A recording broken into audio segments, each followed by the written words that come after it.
If you don't know your people, their problems, your position, and have a plan to promote your solution, you will waste time, effort, and money marketing wrong and creating classes that few will want to attend or return to, and ultimately fail in your fluid art teaching business. Today, we're going to fix your business. Hey, I'm Casey Cole Corbin with Dynamic Fluid Art Coaching.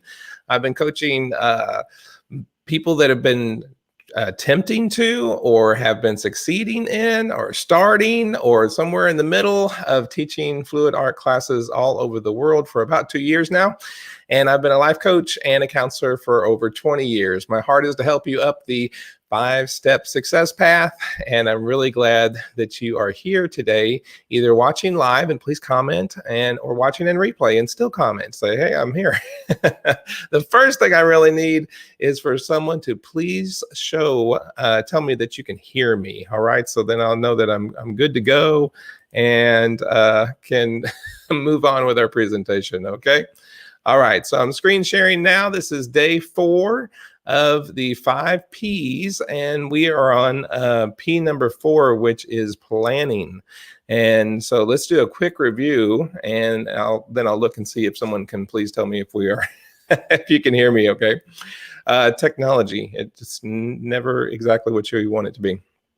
Good. The first P that we talked about on Tuesday was people, knowing your people, not just knowing their demographics, how they would describe from the outside, but their psychographics, how they would describe from the inside.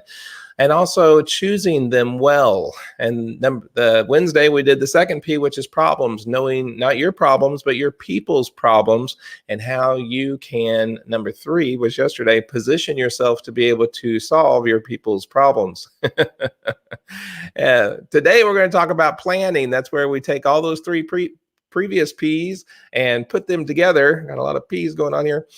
And put together a plan for tomorrow, which is the crescendo of the 5-day challenge, which is promotion. Again, I'll remind you that many people have said, I've tried promoting, and what they did was they advertised, right? Or they skipped some essential of those 4 previous P's, and they just went right to promoting without really knowing who they were promoting to or what they should be promoting. And that's a problem. Very good. Hey, listen. Don't get overwhelmed by the avalanche of information that we are providing for you in this challenge. All right. So I think that several people have reflected to me, oh my gosh, I just don't know that I can take notes that fast. It's okay. You can rewatch the videos. We're providing workbooks for you as you enroll, handouts, fill in the blank notes as you enroll. So it's not too late to enroll. You just click that enrollment link and then let me know what you need, and we will email that to you. Okay. But also transferring over into the membership program that people have enjoyed for over a year now is there's 15 different learning units in there, and we actually apply the 5 P's in a very practical way to each one of those. And so there's a lot of hand-holding that goes on in that. It's very supportive and it's incredibly practical. So today we're giving you an overview that's got tons of value, but the way that you apply it is best in a community. So again, today we're talking about community. We're talking about planning. So great. Vicki, I see that you say that you can hear me, and Sue, you say you can hear me. I appreciate that, guys, very much. And thank you for sharing your name or the right to be able to share with me your name to StreamYard. And if anybody hasn't done that yet, you only have to do it once. Up above in the original post, there's a link that says StreamYard. That's the streaming service that I use, that once you click on there and you click a simple button saying it's okay with you if you share with me your information, then on my dashboard, I can see who I am talking to, which isn't so important during the training because we try to make this really tight and concise, 15 minutes. But tomorrow night at 8:30, we're doing the Q&A session, and Kathy's co-hosting again. And that's a little bit more important that we know who we're talking to. And it's a little more laid back, conversational kind of thing. So, all right, I think that you will enjoy that. Today's about planning and getting your proper planning of getting yourself out there so that your ideal student can find and start following you. And here's the goal: attracting your tribe, building your list, and then getting them interested in following you so that they get to know, like, and trust you enough so that they'll take a class with you. And that all needs to be strategically planned out. So today we're talking about how to do that. It's time to figure out what kind of journey you're taking your students on step by step. I'm going to repeat that. What kind of journey you're taking your students on step by step. All right. So what's your plan for getting yourself out there so that your ideal student can easily find and start following you? I'd love for you to comment that even right now. What's your marketing plan? What are you doing to get yourself out there? We'd love to share ideas. Okay. We are now planning that kind of journey that you're going to be taking your student on and getting to know you, from the point of getting to know you to finally deciding to work with you. And we know that we've got to grow our list and capture emails. That's pretty basic. But how many of us really think about our strategy for attracting potential students, and then once you've got them on your list, what you're going to do with them all year long? Most class leaders don't even plan out their marketing strategy very well, which means that it ends up failing come class promotion time. And they end up doing what I call a hodgepodge marketing approach, which doesn't really get them the sales that they're hoping for. Attracting your students, boy, there's just so many ways that you can attract your people via your email list. For example, you could send out a freebie and promote it. It could be like a how-to ebook, an audio, a video course, a checklist, a quiz, a webinar, or even a daily challenge like this one.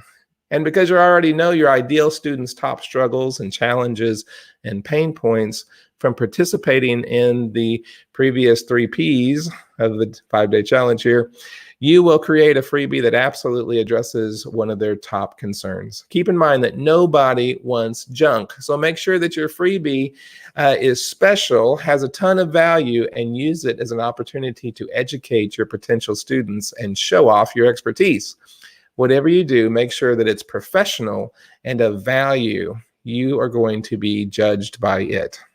A big mistake that I see teachers make in my conversations with them as they do this is they don't want to give away their best knowledge. Take, for example, that some of them have had demos, maybe at fairs or popular places where people will walk up and see them live, or they'll do online demos or lives maybe like this.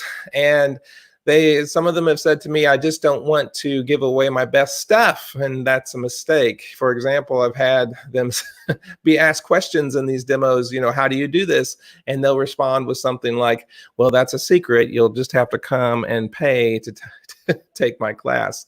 Well, obviously you're going to be frustrating the person that asked, but you're also missing a great opportunity to show off your expertise. Remember, people want to feel better and they want to know that you can help them. And what you give away needs to be something fun and creative. And just like we talked about positioning your products and offerings, you're going to position your lead generating freebies in the same way, always with your ideal student challenges in mind. Remember yesterday we talked about WIFM, what's in it for me? So give them the good stuff. All right, it will never fail you. Be as generous as you possibly can. Think about this whole planning process as a journey that you're taking your student on instead of, you meet them and you sell them in that moment. All right. That typically does not happen. They get to know you. It's a process. There's many steps in this process from the moment that they see and download that freebie, for example, to all of the email communications that you follow up on until you make the sale, and then beyond that sale as they continue a journey with your business. It's important to have a big picture, a master plan, because random efforts yield random results. Hey, if you're taking notes, write this one down. My friend Matt Tommy says you can't have business expectations with hobby habits. That makes sense. So the most successful entrepreneurs are the ones that actually sit down and map out on paper their ideal student's entire journey through their business.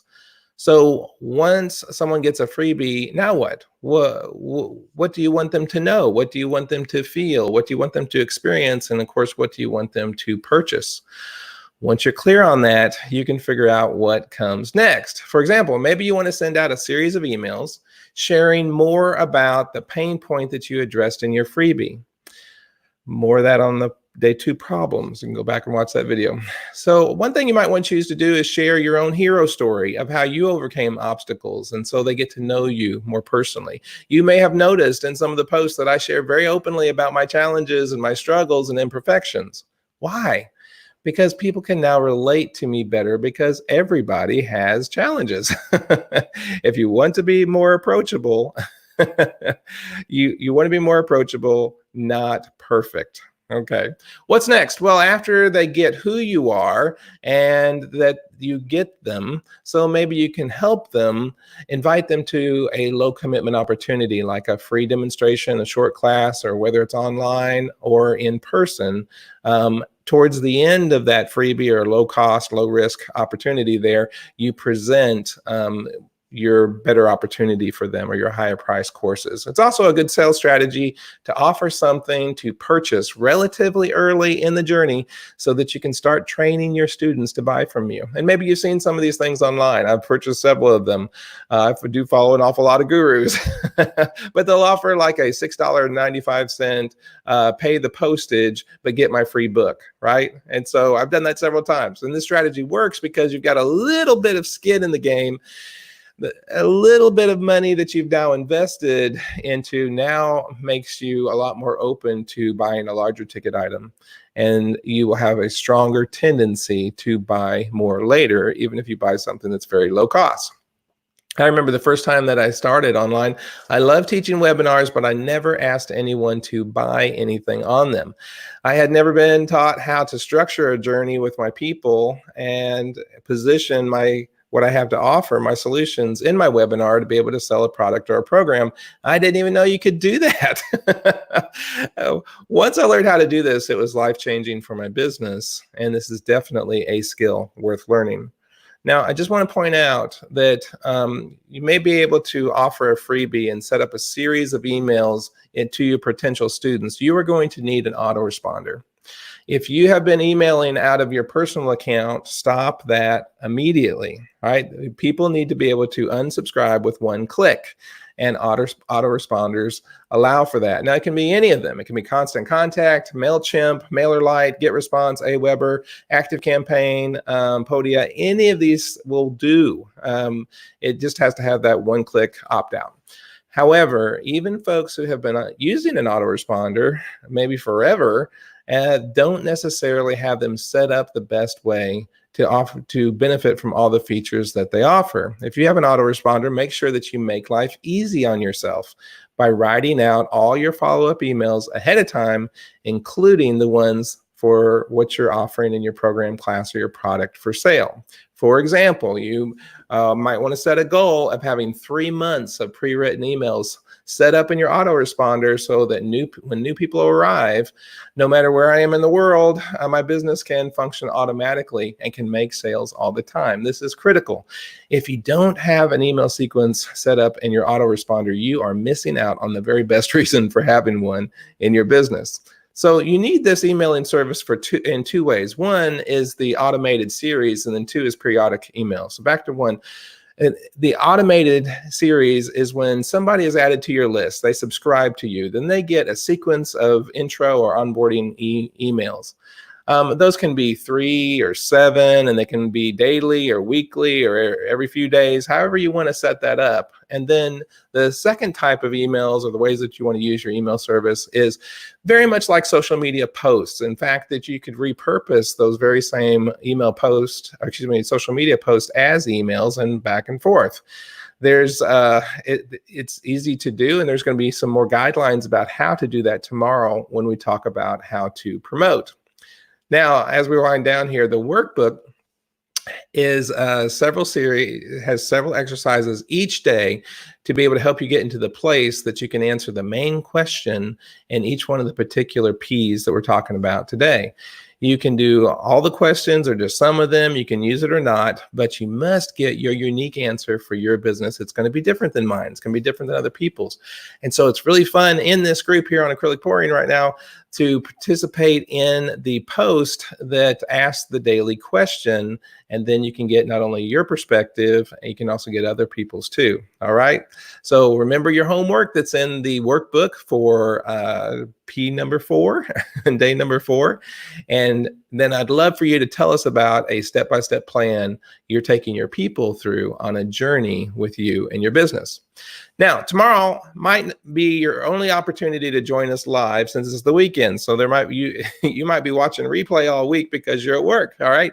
And we structured this to be this way so that it would be like 15 minutes. You can catch up on all the previous 4 videos in an hour. So it's no big deal, right? And then we have that crescendo of tomorrow where we're talking about promotion, the thing that you've probably been rushing to get to in the wrong way before in your life, right?